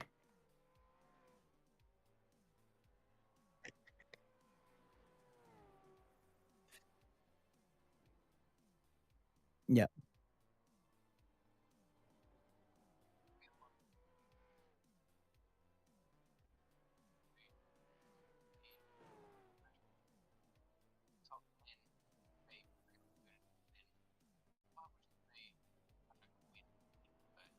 Yeah. Yeah. Yes.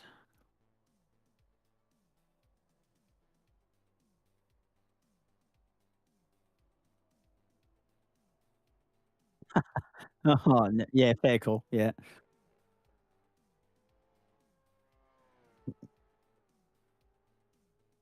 Yeah. It's worth highlighting your results because 17th, 16th, 13th week 1, didn't race week 2, 7th and 8th week 3, 9th last week, 2 fifths tonight, best finish of the season. Hopefully it's a corner turned for you, as you say, 2 rounds written off there, essentially at the start of the season and the second DNR. So no drop rounds to fall back on for Bondi at this point. We'll wait and see what you do with regards to the final 3 weeks, final 5 weeks of the campaign, starting with Brands Hatch, then Road Atlanta, Road America, Belle Isle, and Bathurst. Very nicely done, mate. Appreciate you sticking around. Well done. Solid effort there in the end. I mean, not much you could do. Alex Jadika's just a bit too forceful there in the end. I liked, and you said this to me earlier in the night, correct me if I'm wrong, but you don't mind that elbows out, racing hard sort of mentality that everybody applied tonight. And on a street circuit, you've got to be a little bit more, you've got to get a little bit more mongrel about you. You've got to be a little bit more aggressive. And we saw plenty of that tonight because, as the boys have highlighted already, it wasn't exactly straightforward for overtaking, among other things.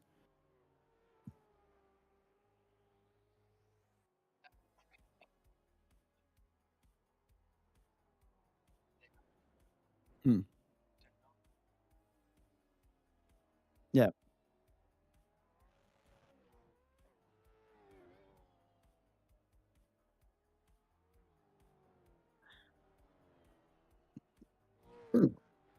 Yeah. Don't dig too deep a hole for yourself, Bondi, because the tape will still go before our stewards tomorrow. I don't think we had live race control tonight, and again, Greg Heaney can verify that for me. But tomorrow night we'll see you for the Porsches, no doubt.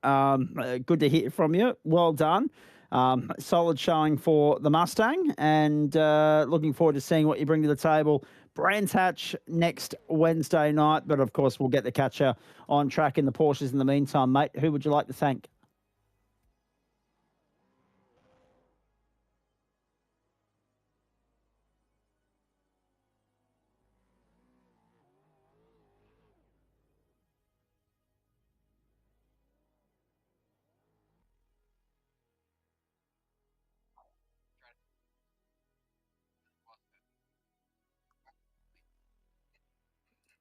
That's what you want. A help rather than a hindrance. I like it. Andrew Neal reckons iRacing doesn't let you race. So Neely's just throwing some bait out there, and he can elaborate on that for us tomorrow night when you come and join us in the booth after the Porsches. I'll be interested to get his take on that comment. I want him to elaborate on that tomorrow night. Thank you, Neely. Thank you, Bondi. Well done.